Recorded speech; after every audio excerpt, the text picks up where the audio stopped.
સુરેન્દ્રનગરના યુવકે સીમા હૈદર પર હુમલો કર્યો છે। સીમા હૈદર પર હુમલો કરનાર તેજસ જાનીની તપાસ કરવામાં આવી રહી છે। તેજસ જાની એ માનસિક અસ્થિર હોવાનું સામે આવ્યું। સીમા હૈદરનું ગળું દબાવી 3 થી 4 લાફા ઝીક્યા હતા। છેલ્લા 3 દિવસથી તેજસ જાની ઘરેથી ફરાર છે।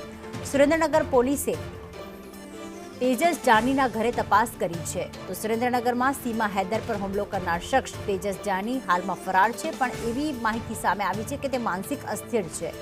સુરેન્દ્રનગર ખાતે તેજસ જાનીના મકાનની તલાશી પણ લેવામાં આવી। આજુબાજુના લોકોની પૂછપરછ કરવામાં આવતા તેમણે જણાવ્યું હતું કે તેજસ જાની એ માનસિક રીતે અસ્થિર છે। એક ઈસમ ગેરકાયદેસર પ્રવેશ કરીને તેનું ગળું દબાવવાનો પ્રયત્ન કરેલો હતો અને 3-4 થપ્પડ મારેલી હતી।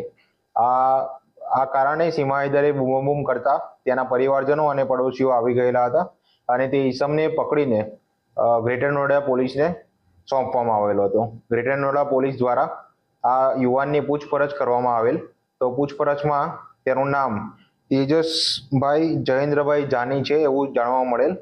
જે જગ્યાએ આ ઈસમ રહે છે તે જગ્યાની તપાસ કરવા માટે ત્યાં ગયેલ તો એવું જાણવા મળેલ કે છેલ્લા 3 દિવસથી તેનું ઘર બંધ છે અને સામાન્ય રીતે આજુબાજુ પૂછપરછ કરતા એવું જાણવા મળેલ કે આ જે ઈસમ છે તેજસભાઈ જયેન્દ્રભાઈ જાની તે એકલવાયુ જીવન જીવે છે।